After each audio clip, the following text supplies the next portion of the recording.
అయితే మరి కేశవచంద్ర రమావత్ అనే ఈ వ్యక్తి, అతని తత్వం ఏంటి, ఇదేంటి, ఏ జానర్ కింద వస్తుంది? ఏమి తెలియని ఒక లంబాడి కుర్రోడు. అతను ఏం చేస్తాడు? పొద్దున్న లేచి పట్టు తేనె, జొన్న రొట్ట, సరదాగా మేకలతో తిరిగే ఒక చిన్న కాపరి, అంతే. ఈ 3 తరాలు తప్ప ఏమీ తెలియదు. అడవిలో ఏ చెట్టుకు తెలుస్తుందో తనకే తెలుస్తుంది, ఏ పుట్టకు తెలుస్తుందో తనకే తెలుస్తుంది, ఎక్కడ ఒక పట్టు తేనె దొరుకుతుందో ఈయనకే తెలుస్తుంది. ఆ లంబాడి వాళ్ళు అంతేనండి. వాళ్ళు ఇప్పటికీ కూడా, అందుకే నాకు కాశర్ల శ్యామ్ గారు నాకు ఇప్పుడున్న బిజీలో నాకు ఒక అద్భుతమైన పాట ఇచ్చాడు. దీనికి ఒక పాట, ఒక 4 లైన్లు అనండి స్వామి. జంబాయి జంబాయి జంబాయిరో, ఈ జంగల్ తల్లే నాకు మరో ఢిల్లీ ముంబైరో అన్నాడు ఆయన. అంటే ఈ జంగలే నాకు ఢిల్లీ ముంబైరో అని ఆయన. చూడడానికి ఒళ్ళు కొంచెం లంబాడి వాళ్ళందరిది కొంచెం ఘాటుగా ఉంటుంది, కానీ ఆ మనసులో మాత్రం ఉండేది పట్టుతేనే అని గొప్ప వాక్యాలు ఇచ్చారు ఆయన. చాలా చాలా. అయితే అందరూ మీరు అనుకోకుండా దిగ్గజాలందరూ కలిసి అందరు ఉన్నారు, వచ్చేసారు. మను గారు నాకు తెలియకుండానే, నాకు జబర్దస్త్ జడ్జి ఆయన. నేను వెళ్ళి అడగానే పాట పాడాడు ఆయన, ఒక రూపాయి ఛార్జ్ చేయకుండా. కల్పన స్వామి, ప్రతి ఒక్కరు పెద్దవాళ్ళందరూ కూడా. నేను ఇందులో గోరెటెంకన్న గారి గురించి ప్రత్యేకంగా ప్రస్తావించాలి. అంటే నేను నరకం చూపించాను అని కాదని, అది నా బాధ్యతలో ఉన్నాను కాబట్టి ఆయన్ని పట్టుకొని వేధించాను. ఇందులో టైటిల్ సాంగే తెలంగాణ భౌగోళిక స్వరూపంలో ఉన్నటువంటి ఆ విస్తీర్ణతో కూడిన ఒక్కొక్క జిల్లా గురించి పొగడడం, దాని తర్వాత కవులు కళాకారులు వారి యొక్క గుణగణాలను పొగుడుతూ ఒక పాట, స్వరగతులు పదగతులు పల్లవించిన నేల తేనె రాగాల తెలంగాణ. ఆ పాట మీకు విషయం చెప్పను, సీక్రెట్ చెప్పనా? ఆ పాట నేను గోరటంకన్ గారు రికార్డ్ చేసి నాకు చెప్పారు. స్వరగతులు పదజతులు పల్లవించిన, ఇది మీ ముందు ఆయన ప్రస్తావించమని కూడా. పదగతులు పల్లవించిన నేల తేనె తీయని వీణ రాగాల తెలంగాణ.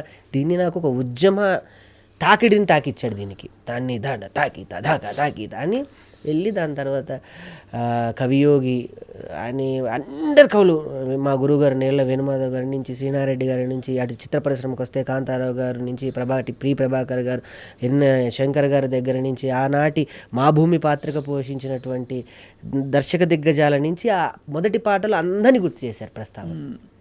సో ఈ విషయం నాకు చెప్పారు గోరెడ్డి గారే. సారీ, నేను వారు నా చేత పాడించడం, నాకు అవకాశం ఇవ్వడం, నేను ఒక మైక్లో వారితో కలిసి పాడడం అన్నది చాలా గొప్ప అవకాశం. అది నేను శాస్త్రీయ నేపథ్యం, ఆయన పూర్తిగా ఈ జానపద నేపథ్యంలో, రెండు కలిసి ఒక రాగం, ఈ రాగంలో ఇంటర్వ్యూ తర్వాత ఒక్కసారి వినండి. అది విని ఒకసారి సార్కి ఫోన్ చేయండి, చాలా హ్యాపీగా ఫీల్ అవుతారు. తప్పకుండా వారిని ఎప్పుడు కలిసినా ఇది గుర్తు చేసుకుంటూ ఉంటాం. ఎంత గొప్ప, అటు మను గారు వాయిస్, ఇటు కల్పన గారి వాయిస్, ఇటు మను గారు మధ్యలో గోరేటెంకన్న అని ఆయన పాడుతూ ఉంటే చాలా, అంటే ఈ వయసుకి నాకు ఈ పాట గొప్పతనం నేను చేసేటప్పుడు కన్నా కేసీఆర్ గారు ముందు కూర్చొని ఈ పాట వారే రిలీజ్ చేశారు.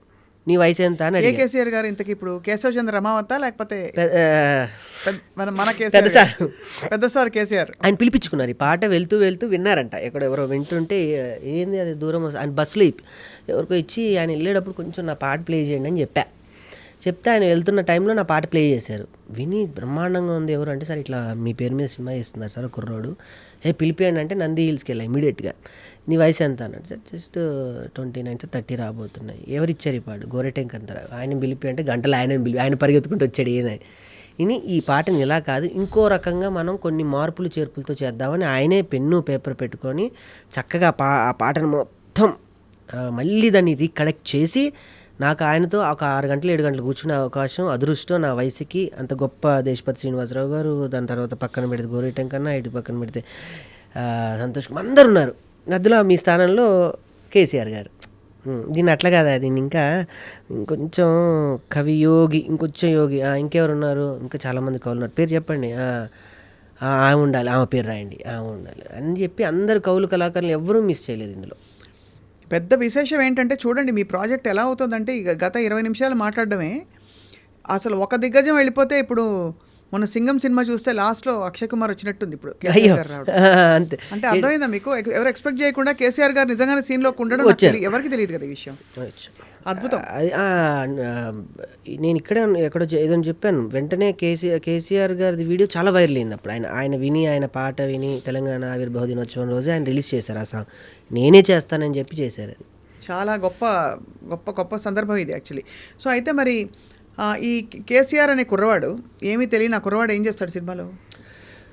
ఊరిని బేసికల్లీ ఊరిని ఖాళీ చేయడం అని అంటే ఇల్లు ఖాళీ చేసినంత ఈజీ కాదు. ఒక ఊరిని ఖాళీ చేయమని గవర్నమెంట్ అధికారులు ఉత్తర్వులు జారీ చేస్తే ఆ ఊరి అంటే బేసికల్లీ ఒక ఇల్లు ఖాళీ చేస్తుంటేనే మనం ఉన్న ఆ స్థలంతోనో లేదా మనం ఉన్న ఆ గదితోనో లేదా మనం ఆ వర్ణంలో ఉన్న దేనితోనో ఒక చిన్న తెలియని ఒక ప్రేమ పెనవేసుకొని పోతుంది. ఈ రూమ్లో నేను ఇలా ఉండేవాడిని, అలా ఉండేవాడిని, ఇక్కడే కూర్చొని టీ తాగేవాడిని.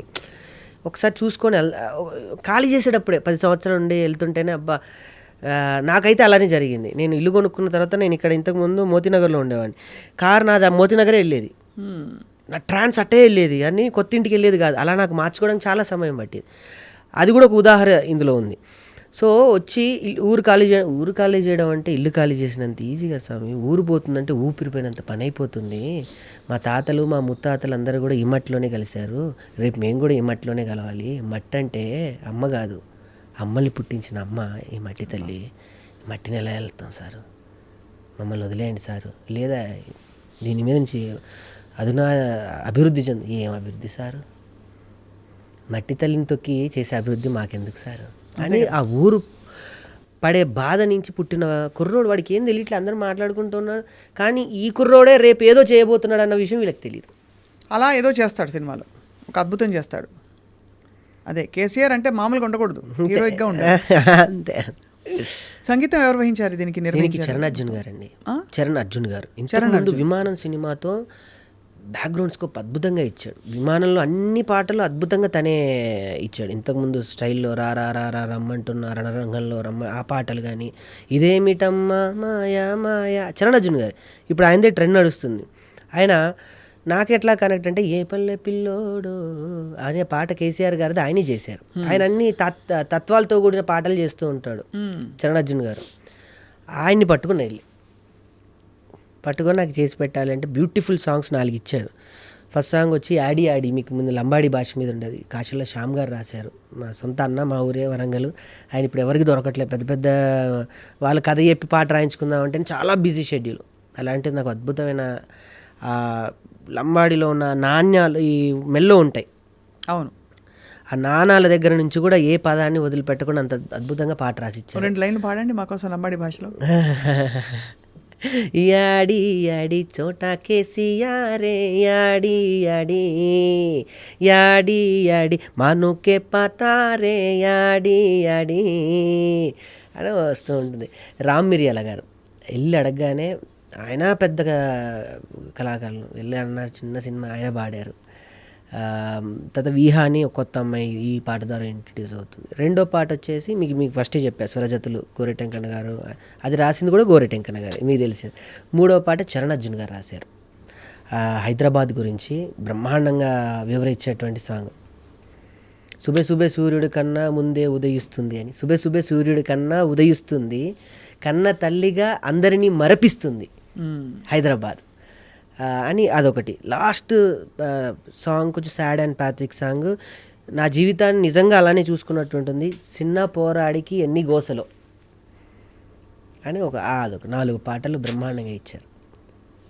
కొంచెం డబ్బులుంటే ఇంకో పాట కూడా ఉంది కానీ ఇంక మనం అక్కడికే మనది స్థాయి స్తోమత అక్కడి వరకు సరిపోయింది. చాలా బాగుంది. 4 పాటలు అంటే ఇప్పుడైతే ఇవాళ రేపు అంత శ్రద్ధ కూడా పెట్టట్లేదు, సినిమా కథలో వెళ్ళిపోతుంది. బట్ మీరు చెప్తుంటే అర్థమవుతుంది సినిమా తీరుతెన్నులు ఎలా ఉంటాయని చెప్పి. సో స్వామి, మరి జబర్దస్త్లో మంచి హాయ్ అయిన ప్రయాణం కదా? చాలా. జస్ట్ ఇంతకుముందు 2 గంటల ముందే ఒకరికి ప్రస్తావించా, కంఫర్ట్ జోన్ వదిలేసి నాకు తెలియదు. వదిలేరా? నేను వదులుకొని వచ్చా. అది నాకు అమ్మ లాంటిది జబర్దస్త్ అనేది. నేను ఒంటరి ప్రయాణం చేస్తున్నప్పుడు అన్నం పెట్టి నాకు ఈ పేరునిచ్చి బ్యాంకు బ్యాలెన్స్ ఇచ్చి తెలియకుండానే ఒక కంఫర్ట్ జోన్లోకి పెట్టింది జబర్దస్తే. మేము పెద్ద స్టార్ లాగా మాకు ఒక రూములు, ఒక కారు, ఏమి తెలియని వ్యక్తులకి. అలాంటిది నెలకి 3-4 లక్షలు ఈజీగా పడిపోతాయి రామప్రసాద్ రెడ్డి గారి దయ వల్ల, తెలియకుండానే. ఈ షో ఆ షో ఆ షో ఆ షో ఆ కాంపౌండ్లోనే తిరుగుతూ తెలియదు. అలాంటిది ఆ కాంపౌండ్ వదిలి బయటికి వచ్చిన తర్వాత మనకి నెలకి సడన్ పడుతున్న పేమెంట్ ఆగిపోయి మన అకౌంట్లో డబ్బులు టక్ పడిపోతుంటే గుండెలో సినిమా మజాక, పెద్ద మజాక. మీరు అన్నట్టు మొన్న నా ప్రెస్ మీట్లో సాయి రాజేష్ గారిని పిలిస్తే ఆయన వచ్చి ఒక మాట మాట్లాడారు అనసూయ గారితో. నేను రాకేష్ని చూసాక చెప్తున్నా, శివబాలాజీ గారు సాయి రాజేష్ గారు అన్న ఇల్లు కట్టి చూడు పెళ్లి చూసి చూడు అంటారు, కాదు సినిమా తీసి చూడు జీవితం అంటే. అది అయిపోయింది చివరిగా నా లైఫ్లో. అంతే. కానీ మీరు ఇందులోంచి గొప్ప స్ఫూర్తిని చాలామందికి ఇస్తున్నారు. అండ్ ఇది సక్సెస్ అయ్యి మీకు ఇంకో 4 సినిమాలు తీసే స్తోమత, అవకాశాలు రావాలని అందరూ కోరుకుంటారండి. ఎందుకంటే ఇందులో వచ్చిన వాళ్ళు మీకు ఇంతమంది ఎనర్జీస్ చేరాయి. అమ్మో, ఇంతమంది పెద్దవాళ్ళు ఏ విషయం లేకపోతే ఎందుకు వస్తారు? నన్ను రానియరు, ఫస్ట్ నన్ను రానియరు, మిమ్మల్ని రానివ్వరు. ప్లస్ వారి ఆశీస్సులు, వారి అసోసియేషన్ కూడా తప్పకుండా ఇది విజయం సాధిస్తుందనే ఒక గొప్ప ఫీలింగ్ ఉంది. అలాంటి సాధించేశాను మేము. అంటే నేను మొన్న ప్రెస్ మీట్లో కూడా అదే చెప్పాను. నేను రేపు సినిమా రిలీజ్ అయిన తర్వాత రాకేష్ సినిమా 100 థియేటర్ల 200 థియేటర్లని కాదు, రాకేష్ సినిమాని ఇక్కడ వరకు తీసుకొచ్చి రిలీజ్ చేస్తున్నాడు. నేను ఎవరు, నా బ్యాక్గ్రౌండ్ ఎవరు లేరు, రాకేషే. ఇటు చూసినా రాకేషే, అటు చూసినా రాకేషే, ఎటు చూసినా రాకేషే. రేపు నాకేమైనా నాకు మళ్ళీ నేనే ధైర్యం, నాకు నేనే నుంచోవాలి, నాకు నేనే సమాధానం చెప్పుకొని, నాకు నేనే ఓదార్చుకొని, నాకు నేనే లేవాలి. అవును. అందుకే నేను ఇక్కడే సక్సెస్ అయిపోయాను. సినిమాని ప్రసాద్ ల్యాబ్లో చేసేసి రేపొద్దున రిలీజు జేఆర్సీ ఫంక్షన్లో పెడుతున్నా. ఒక 100 మంది నా కోసం అరగంట టైం కేటాయిస్తున్నాడు ఒక రాకేష్ కోసం అంటే ఇక్కడే నేను సక్సెస్. సూపర్. అంతేందుకు మీ ముందు నేను కూర్చున్నానంటేనే సక్సెస్. అబ్బాబాబాబాబా, స్వామి తమరు మాలలో ఉన్నారు, అడగకూడదు. ఒక మిమిక్రీ వాయిస్ ఏమైనా వినొచ్చా? అయ్యో భలేవారు మీరు, మిమిక్రీకి అత్యంత నాకు మిమిక్రీ అంటే చాలా ఇష్టం. మిమిక్రీ కళని చాలా అంటే గొప్పగా గౌరవిస్తాను. నేను చూసి మరో ఆత్మ మీ మిమిక్రీ. మీకు సంగీతం మెయిన్ ఆయుధం, మిమిక్రీ కూడా. కానీ మీ సంగీతంతో మీరు అందరిని ఎంటర్టైన్ చేస్తుంటే మిమిక్రీతో మీరు ఎంటర్టైన్ అవుతారు. అవును. నేను ఇది చెప్దాం అనుకున్నాను కానీ నాకు అవకాశం అప్పుడు దొరకలేదు. మీరు వేరే ఎప్పుడు చూసారు? నేను చాలా సందర్భాల్లో సభా కార్యక్రమాల్లో మీరు మాట్లాడడం చూశాను. దానికన్నా ముందు మిమిక్రీ శ్రీనివాస్ గారు, మా గురుగారు జనార్దన్ గారు నాకు హైదరాబాద్ వచ్చిన తర్వాత మొదటి బొమ్మ కొనిచ్చింది ఆయనే. కొనియడం కాదు పాపం, ఆయన ఇంట్లో ఉంటే తీసుకొచ్చి బొమ్మను వాడుకొని ఇచ్చేశాడు. అదే, ఆయన చాలా చాలా ప్రోత్సహిస్తారు వెంట్రులాక్విజం అండ్ మిమిక్రీ కళాకారులు. అలా నన్ను నేను అమెరికా ఇంటర్నేషనల్ వెంట్రులాక్విజం ఫెస్టివల్స్లోకి వెళ్ళినా కూడా నేను కళాకారుడుగానే నేను అలా ఉండిపోవాలని అనుకున్నాను తప్ప గ్రేట్. ఆయన ఎప్పుడు అంటూ ఉన్నాడు, ఒక వెంట్రులాక్విస్ట్, ఒక మిమిక్రీ ఆర్టిస్ట్ అయ్యాడా, ప్రొడ్యూసర్ అయ్యాడు అని చాలా ఆనందపడుతూ ఉంటారు. నా ఈ స్వరగతులు పదాలు సాంగ్ కూడా ఆయనకి కొన్ని పదాలని కొన్ని సరి చేశారు. వారికి కొంచెం అక్షరపట్టు ఎక్కువ, ఉచ్చారణ పట్టు అక్షర పట్టు రెండూ ఉన్నాయి వారికి. సో సరి చేసి ఇచ్చారు. సో ఆయన ప్రస్తావన రావడం చాలా ఆనందం. ఇక్కడ తెలియకుండా మనం అనుకున్నట్టు వస్తూ ఉంటాయి. అట్లా మీరు మిమిక్రీ అన్నారు కాబట్టి నాకు బాగా నచ్చిన వాయిస్, నేను బాగా చేయగలిగే వాయిస్, నన్ను అందరికీ పరిచయం చేసిన వాయిస్ రాజ్బాబు గారు. చాలా అరుదైన కంఠం అది రాజ్బాబు గారిది.